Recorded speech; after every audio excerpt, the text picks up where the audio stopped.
tetap ada makan, yaitu yang pertama dari rubu adat kebiasaan dari kitab Ihya Ulumuddin. Segala pujian bagi Allah yang telah menyusun dengan sebaik-baiknya pimpinan alam. Dijadikannya bumi dan langit, diturunkannya air yang tawar dari awan. Lalu dengan air itu, dikeluarkannya biji-bijian dan tumbuh-tumbuhan. Ditekarkannya rezeki dan makanan. Dipeliharakannya dengan segala macam makanan itu akan kekuatan segala yang hidup al-hayawanat, dan ditolongnya kepada berbuat taat dan amal solih dengan memakan segala yang baik-baik. Dan selawat kepada Muhammad yang mempunyai kemukjizatan yang mengagumkan, dan kepada kaum keluarganya serta para sahabatnya dengan rahmat yang terus-menerus sepanjang waktu dan yang berlipat ganda sepanjang masa. Dan anugerahilah keselamatan kepada mereka yang sebanyak-banyaknya. Adapun kemudian, maka sesungguhnya maksud dari orang-orang yang mempunyai hati akal pikiran, ialah menjumpai Allah Ta'ala di negeri balasan. Dan tiada jalan untuk sampai berjumpa dengan Allah selain dengan ilmu dan amal. Dan tiada mungkin rajin mengerjakan keduanya itu selain dengan keselamatan badan, dan tiada bersih keselamatan badan itu selain dengan berbagai macam pangan dan makanan sehari-hari dan memperolehnya sekedar yang diperlukan sepanjang waktu.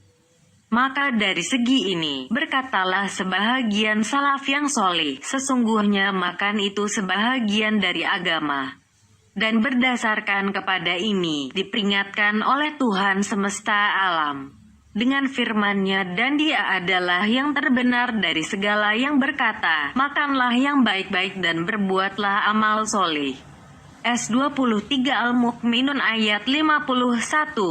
Maka barang siapa yang makan, supaya dengan makan itu ia memperoleh kekuatan untuk ilmu dan amal serta kuat kepada bertakwa, niscaya tiada seyuknya Allah membiarkan dirinya tersia-sia, melepaskan diri lepas bebas dalam makan. Sebagaimana lepas bebasnya binatang ternak di tempat penggembalaan. Dan apa yang menjadi jalan dan wasilah pada agama, sewajarnya lah dilahirkan sinar agama padanya.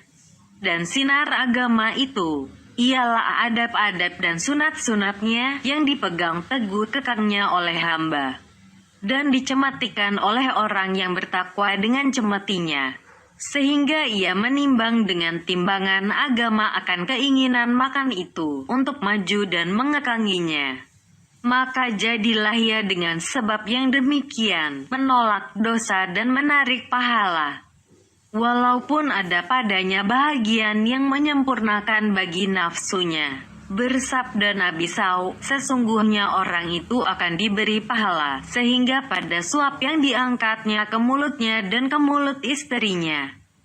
Dan yang demikian itu adalah apabila diangkatnya dengan agama dan untuk agama, dengan menjaga segala adab dan tugas agama. Dan sekarang kami akan tunjukkan tugas-tugas agama mengenai makan. Segala yang fardu, yang sunat, segala adab, segala kepribadian dan cara-caranya dalam 4 bab dan 1 pasal pada akhirnya.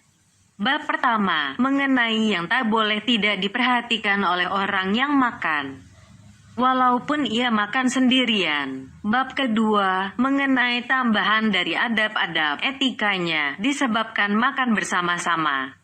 Bab ketiga, khusus mengenai penyuguhan makanan kepada teman-teman yang datang berkunjung. Bab keempat, khusus mengenai dengan undangan, jamuan dan yang menyerupainya. Bab pertama, mengenai yang tak boleh tidak yang harus bagi orang yang makan sendirian.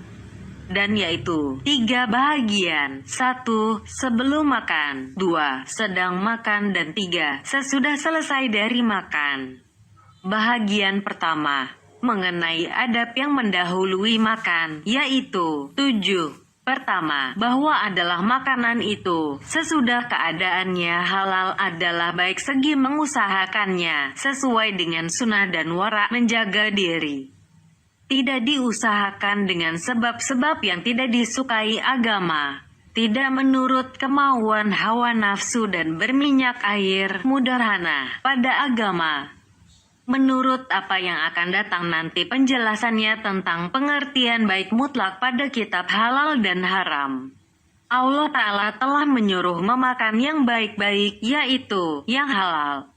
Dan ia mendahulukan larangan memakan yang batil, salah, daripada membunuh.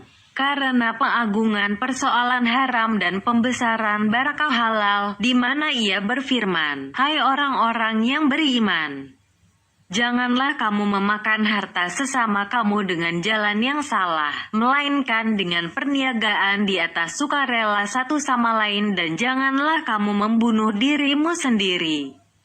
Sesungguhnya Allah Maha Penyayang kepadamu." S4 An-Nisa ayat 29. Pokoknya pada makanan itu, adanya itu baik. Dan baik itu termasuk sebahagian dari fardu dan pokok agama. Kedua, membasuh tangan. Bersabda Nabi SAW, berwudu sebelum makan itu menidakkan kemiskinan, dan sesudah makan, menidakkan gangguan setan. Pada suatu riwayat, menidakkan kemiskinan sebelum makan dan sesudahnya. Karena tangan itu tidak terlepas dari kotoran dalam melaksanakan segala pekerjaan, maka membasuhnya adalah lebih dekat kepada kebersihan dan kejernihan. Dan karena makan itu, dengan maksud meminta pertolongan kepada agama, adalah ibadah, maka wajarlah didahulukan kepada makan itu apa yang berlaku pada agama, sebagaimana berlakunya suci pada salat. Ketiga, bahwa diletakkan makanan itu di atas alas meja yang diletakkan di atas lantai. Dan itu adalah lebih mendekati kepada perbuatan Rasulullah SAW daripada mengangkatkannya ke atas meja makan.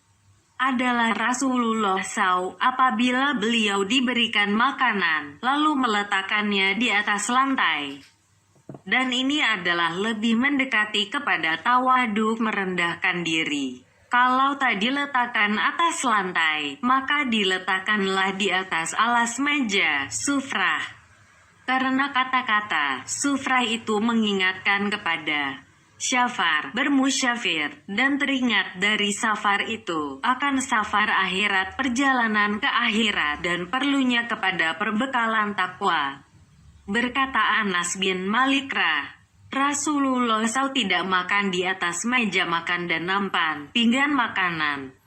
Ditanyakan Anas, di atas apa kamu makan? Beliau menjawab, di atas alas meja. Orang mengatakan bahwa 4 perkara diada-adakan sesudah Rasulullah SAW: meja makan, pengayat tepung, pembasuh tangan dari semacam tumbuh-tumbuhan, alis sinen, dan kenyang. Ketahuilah bahwa kami, walaupun kami mengatakan bahwa makan di alas meja itu lebih utama, tetapi tidaklah kami mengatakan bahwa makan di atas meja makan itu dilarang sebagai larangan makruh atau haram. Karena tak ada padanya larangan, dan apa yang dikatakan bahwa itu diada-adakan sesudah Rasulullah SAW, maka tidaklah segala apa yang diada-adakan itu dilarang. Tetapi yang dilarang ialah yang diada-adakan yang berlawanan dengan sunnah yang sudah tegas. Dan bid'ah yang diada-adakan itu mengangkat urusan itu dari agama, padahal masih ada alasan agama. Bahkan kadang-kadang mengadakan kebid'ahan yang diada-adakan itu wajib pada sebahagian hal apabila sebab-sebabnya sudah berubah. Dan tak ada pada meja makan itu selain daripada mengangkat makanan dari lantai untuk memudahkan makan. Dan hal-hal yang seperti itu tidaklah makruh padanya. 4 macam yang dikumpulkan tadi mengenai bid'ahnya yang diada-adakan tidaklah sama. Tetapi al-isinen, pembasuh tangan dari semacam tumbuh-tumbuhan, itu adalah baik karena padanya kebersihan. Sesungguhnya membasuh itu disunatkan karena bersih, dan al-isinen itu adalah lebih menyempurnakan kebersihan. dan mereka tidak memakainya, mungkin karena tidak dibiasakan pada mereka atau tidak mudah melakukannya. Atau mereka itu sibuk dengan urusan-urusan penting, tanpa ada waktu untuk berlebih-lebihan pada kebersihan. Ada juga mereka itu tidak membasuhkan tangan, dan sapu tangannya ialah tumit kakinya. Dan yang demikian itu tidaklah mencegah akan sunatnya membasuh. Adapun pengayak tepung, maka maksudnya ialah membaguskan makanan, dan itu diperbolehkan, selama tidak sampai kepada mengenakan yang melewati batas. Adapun meja makan itu adalah memudahkan makan dan itu juga diperbolehkan, selama tidak sampai kepada takabur dan membesarkan diri. Adapun kenyang, maka adalah yang terberat dari 4 perkara tersebut. Karena kenyang itu membawa kepada bergeloranya hawa nafsu dan membangkitnya penyakit pada badan. Dari itu, hendaklah diketahui perbedaannya di antara yang bitah-bitah yang diada-adakan tadi. Keempat, bahwa membaguskan duduk pada permulaan duduk di atas alas meja dan meneruskan seperti yang demikian adalah Rasulullah SAW kadang-kadang meletakkan kedua lututnya untuk makan dan beliau duduk atas punggung kedua tapak kakinya. Dan kadang-kadang beliau menegakkan kakinya yang kanan dan duduk di atas kakinya yang kiri. Ada beliau mengatakan, tidak aku makan dengan bersandar. Sesungguhnya aku adalah seorang hamba yang makan sebagaimana makannya hamba dan aku duduk sebagaimana duduknya hamba. Minum dengan bersandar dimakruhkan karena mendatangkan kemelaratan juga kepada perut. Dan dimakruhkan makan sedang tidur dan bersandar kecuali barang yang dapat dibawa-bawa dari biji-bijian umpamanya. Diriwayatkan dari Alira bahwa beliau memakan roti yang dibuat dari tepung, susu dan gula kakah di atas tilamnya dan beliau berbaring. Dan ada yang mengatakan beliau bertelungkup di atas perutnya. Dan orang Arab kadang-kadang berbuat demikian. Kelima, berniat dengan makan itu untuk memperoleh kekuatan berbuat taat kepada Allah Ta'ala, supaya ia menjadi orang yang taat dengan makan itu, dan tidak bermaksud untuk berlezat-lezat dan bernikmat-nikmat dengan makan. Berkata Ibrahim bin Syaiban, semenjak 80 tahun, tidak aku makan sesuatu untuk hawa nafsuku.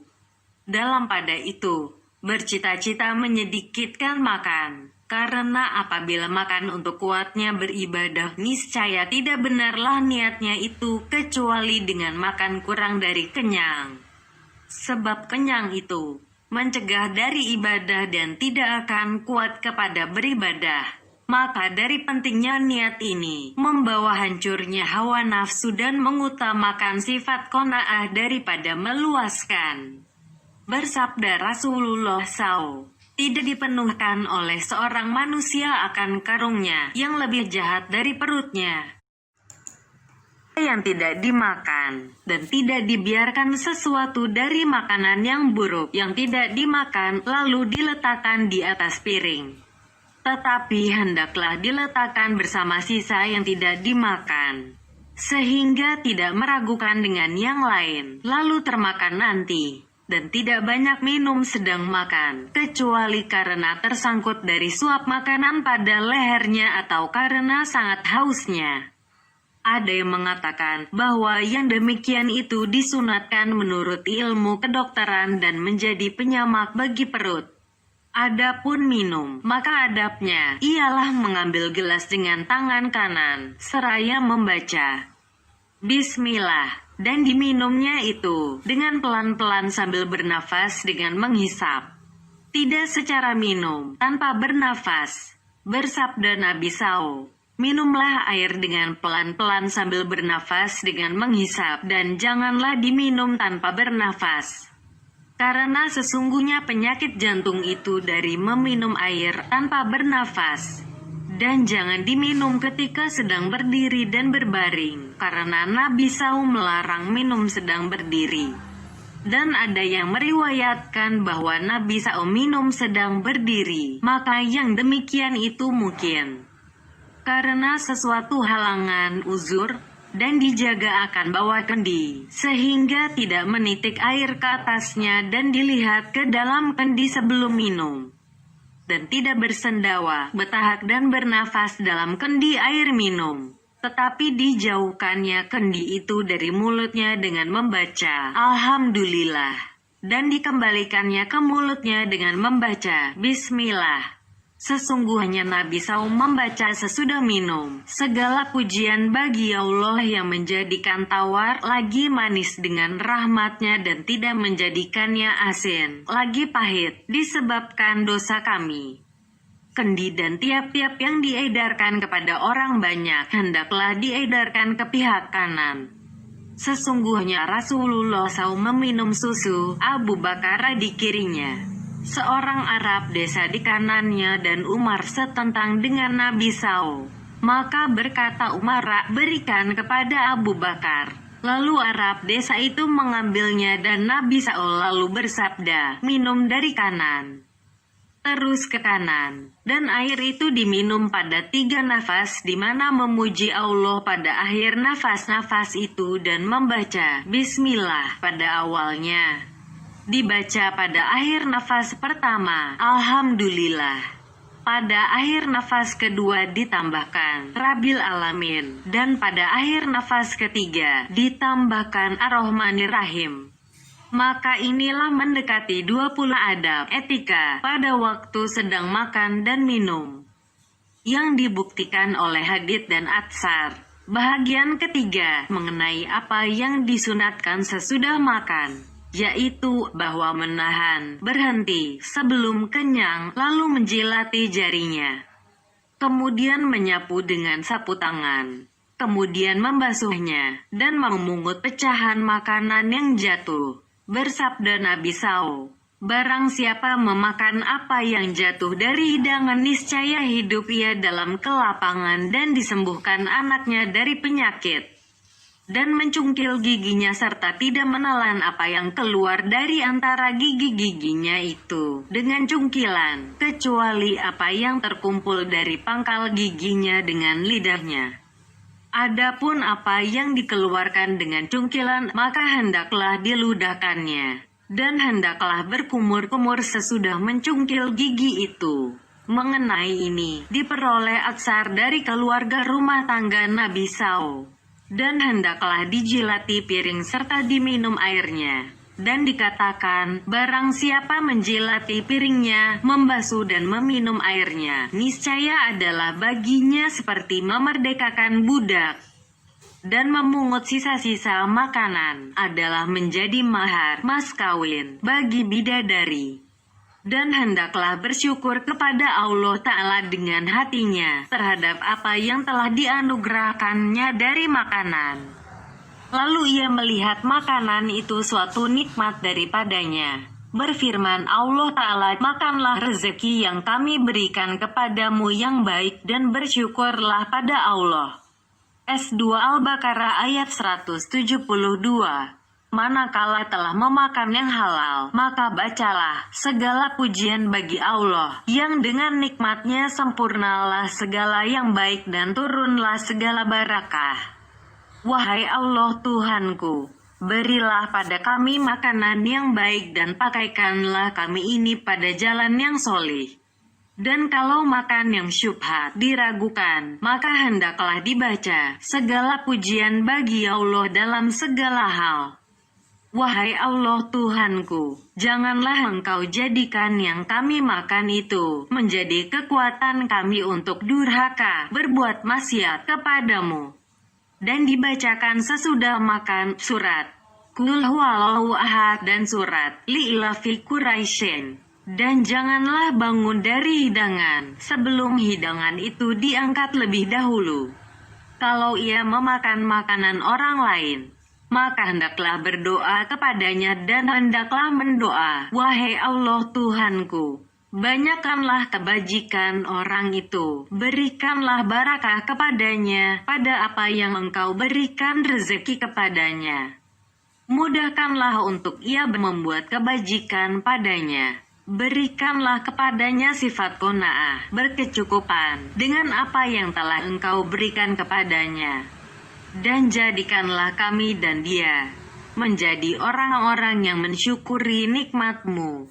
Kalau berbuka puasa pada suatu kaum, maka hendaklah diucapkan, telah berbuka puasa pada kamu oleh orang-orang yang berpuasa, dan telah memakan makanan kamu oleh orang yang baik-baik, dan telah mendoa dengan kerahmatan kepadamu oleh para malaikat.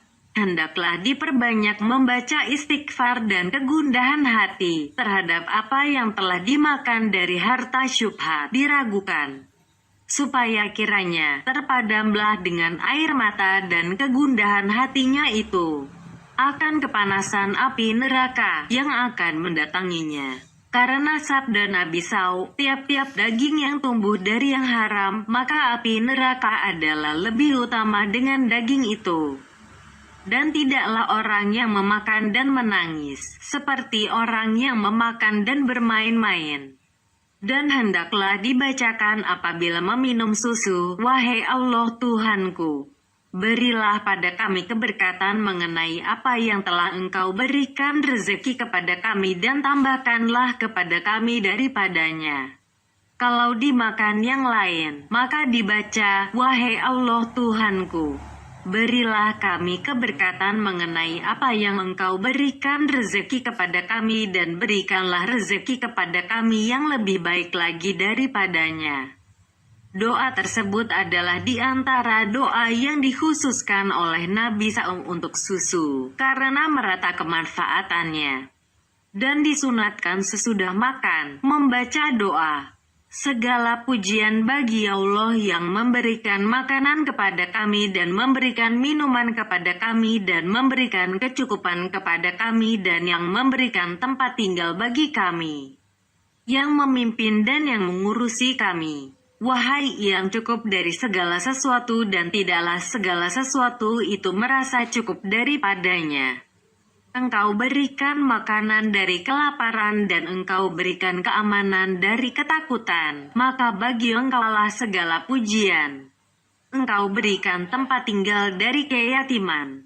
Engkau berikan petunjuk dari kesesatan, dan Engkau berikan kekayaan dari kebutuhan. Maka bagi Engkaulah pujian dengan sebanyak-banyaknya, yang terus-menerus, yang baik, yang bermanfaat. Lagi bertambah-tambah barakah padanya, sebagaimana Engkau yang mempunyai dan yang layak dimiliki padanya.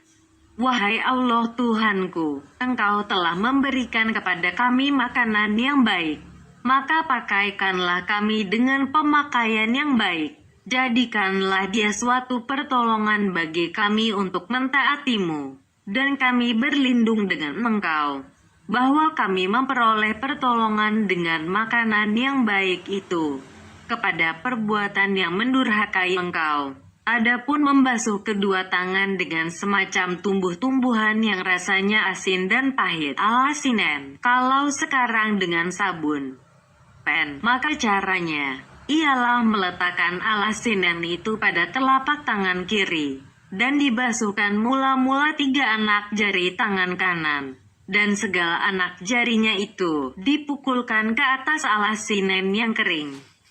Lalu disapukan dengan itu bibirnya. Kemudian dilicinkan pembasuhan mulut dengan anak jarinya, menggosok bahagian muka dan bahagian dalam dari gigi-giginya, langit-langit dan lidahnya. Kemudian membasuh segala anak jarinya dari yang demikian itu dengan air. Kemudian menggosok dengan yang tinggal dari alasinen yang kering itu segala jari-jarinya bahagian luar dan bahagian dalam. Dan mencukupilah dengan yang demikian tanpa mengulangi alasinen itu ke mulut dan mengulangi membasuhnya. Bab kedua, mengenai apa yang bertambah disebabkan berkumpul dan bersama-sama makan. Yaitu 7. Pertama, bahwa tidak memulai mengambil makanan bila bersama dengan orang yang lebih memustahak utama didahulukan, disebabkan karena tuanya atau lebih keutamaannya. Kecuali dia itu orang yang diikuti dan yang dituruti. Maka ketika itu, seyogyanya tidak melamakan menunggu apabila mereka telah bersiap dan berkumpul untuk makan. Kedua, bahwa tidak berdiam diri ketika makan. Karena yang demikian itu adalah sifat orang ajam. Tetapi berbicaralah dengan yang ma'ruf hal-hal yang baik dan bercerita tentang cerita orang-orang solih mengenai makanan dan lainnya. Ketiga, bahwa berperasaan halus dengan temannya pada pinggan makanan. Maka tidaklah ia bermaksud makan melebihi daripada yang dimakan temannya. Karena yang demikian itu haram. Kalau tidak bersesuaian dengan kerelaan temannya, manakala makanan itu berkongsi. Tetapi seyogyanya bermaksud melebihkan teman dan tidak memakan 2 tamar sekali. Kecuali apabila mereka berbuat demikian atau telah memperoleh keizinan dari mereka. Kalau dilihatnya temannya sedikit makan, maka hendaklah dirajinkan dan digembirakan teman itu kepada makan.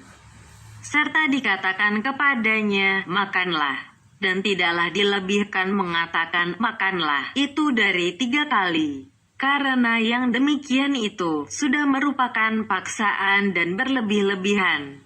Adalah Rasulullah SAW apabila ditujukan perkataan kepadanya tentang sesuatu 3 kali, maka tidak diulangi lagi sesudah 3 kali itu.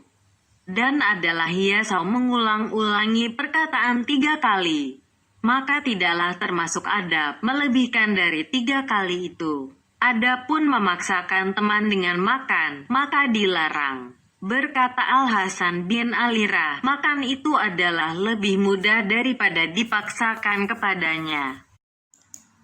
Keempat, bahwa ia tidak memerlukan temannya sampai mengatakan kepadanya, makanlah. Berkata sebahagian orang yang ahli ilmu kesopanan, sebaik-baik orang makan ialah yang tidak memerlukan temannya mencarinya untuk makan dan menghilangkan dari temannya itu kewajiban berkata-kata membujuknya dengan kata-kata untuk makan.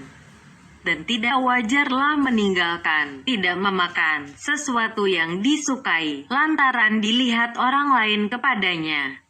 Karena yang demikian itu adalah tingkah laku yang dibuat-buat tasahnu. Tetapi berlakulah menurut yang biasa dan tidak berkurang sedikit pun dari kebiasaannya waktu sendirian. Tetapi hendaklah membiasakan dirinya dengan adab sopan yang baik ketika sendirian. Sehingga tidak memerlukan kepada berbuat-buat ketika makan bersama. Ya, kalau ia menyedikitkan makannya. Karena mengutamakan bagi kawan-kawannya dan memperhatikan untuk mereka ketika memerlukan kepada yang demikian, maka itu adalah baik. Kalau ia menambah makan, dengan niat menolong dan menggerakkan kesungguhan orang banyak kepada makan, maka tiada mengapa. Bahkan itu baik. Adalah Ibnul Mubarak mengemukakan tamar basah yang bagus kepada teman-temannya. Seraya berkata, barang siapa mau makan lebih banyak, niscaya ku berikan kepadanya sedirham tiap-tiap sebiji yang dimakannya. Lalu ia menghitung biji-biji itu dan diberikannya uang dirham kepada tiap-tiap orang yang mempunyai kelebihan biji menurut jumlah bilangannya. Yang demikian itu adalah untuk menghilangkan malu dan menambahkan kegembiraan untuk melapangkan dada. Berkata Ja'far bin Muhammad yang paling saya sayangi dari kawan-kawanku ialah yang lebih banyak makan dan yang lebih besar suap. Dan yang paling berat kepadaku ialah orang yang memerlukan aku kepada mengadakan perjanjian dengan dia tentang makan. Semuanya itu adalah ditujukan untuk bersikap menurut kebiasaan dan meninggalkan berbuat-buat tasahnu. Berkata Ja'far pula, nyatalah kebagusan berkasih sayang antara seorang dengan temannya, yaitu dengan bagus makannya di rumahnya. Kelima, bahwa membasuh tangan pada tempat cuci tangan tidak mengapa, dan boleh berdahak ke dalam tempat cuci tangan itu kalau ia makan sendirian. Dan kalau makan bersama orang lain, maka tidak wajarlah berbuat yang demikian itu. Apabila disuguhkan tempat cuci tangan kepadanya oleh orang lain, karena menghormatinya, maka hendaklah diterimanya. Anas bin Malik dan Sabit al-Bananira berkumpul pada suatu tempat makan. Lalu Anas menyuguhkan tempat cuci tangan kepada Sabit, maka Sabit menolak. Lalu berkata Anas, apabila Tuhan dimuliakan oleh teman Tuhan, maka terimalah kemuliaan itu. Jangan ditolak, karena dia itu memuliakan Allah Azza wa Jalla. Diriwayatkan bahwa Harun Rasyid mengundang Abu Muawiyah Delarir. Lalu Harun Rasyid menuangkan air ke atas tangan Abu Muawiyah pada tempat cuci tangan. Setelah selesai, lalu bertanya Harun Rasyid, wahai Abu Muawiyah, tahukah Tuan siapa yang menyiram tangan Tuan? Maka menjawab Abu Muawiyah, tidak. Lalu menyambung Harun Rasyid, disiram oleh Amirul Mukminin. Maka berkata Abu Muawiyah, wahai Amirul Mukminin, sesungguhnya Tuanku memuliakan dan mengagungkan ilmu. Maka Tuanku diagungkan oleh Allah dan dimuliakannya. Sebagaimana Tuanku memuliakan ilmu dan ahli ilmu. Dan tiada mengapa berkumpul membasuh tangan pada satu tempat cuci tangan pada satu ketika. Karena itu adalah lebih mendekatkan kepada merendahkan diri dan menjauhkan daripada lama menunggu. Kalau tidak mereka perbuat yang demikian, maka tidak wajarlah dituangkan air masing-masing. Tetapi dikumpulkan air dalam satu tempat cuci tangan. Karena bersabda Nabi SAW, kumpulkan air sembahyangmu, niscaya dikumpulkan oleh Allah akan perceraianmu. Ada yang mengatakan bahwa yang dimaksudkan dengan hadits ini ialah yang di atas tadi. Khalifah Umar bin Abdul Aziz menulis surat ke kota-kota besar yang isinya, jangan diangkat tempat cuci tangan dari hadapan orang banyak kecuali sudah penuh. Dan janganlah kamu menyerupai dengan orang ajam, bukan Arab. Berkata Ibnu Mas'ud, berkumpullah membasuh tangan pada suatu tempat cuci tangan dan janganlah berbuat kebiasaan menurut kebiasaan orang-orang ajam. Pelayan yang menuangkan air ke atas tangan orang yang makan. Dipandang makruh oleh sebahagian ulama bahwa pelayan itu dengan berdiri. Dan lebih disukai dia itu duduk karena lebih mendekati kepada tawaduk merendahkan diri. Dan sebagian mereka memandang makruh secara duduk. Diriwayatkan bahwa dituangkan air ke tangan seorang yang duduk oleh seorang pelayan yang duduk. Lalu bangunlah orang yang dituangkan air ke atas tangannya.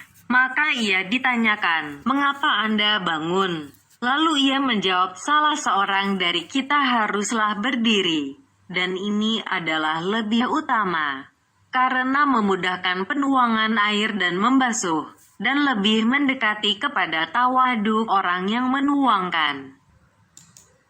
Dan apabila pelayan itu mempunyai niat yang baik pada pelayanan itu, maka ketekunannya pada pelayanan tak adalah padanya kesombongan.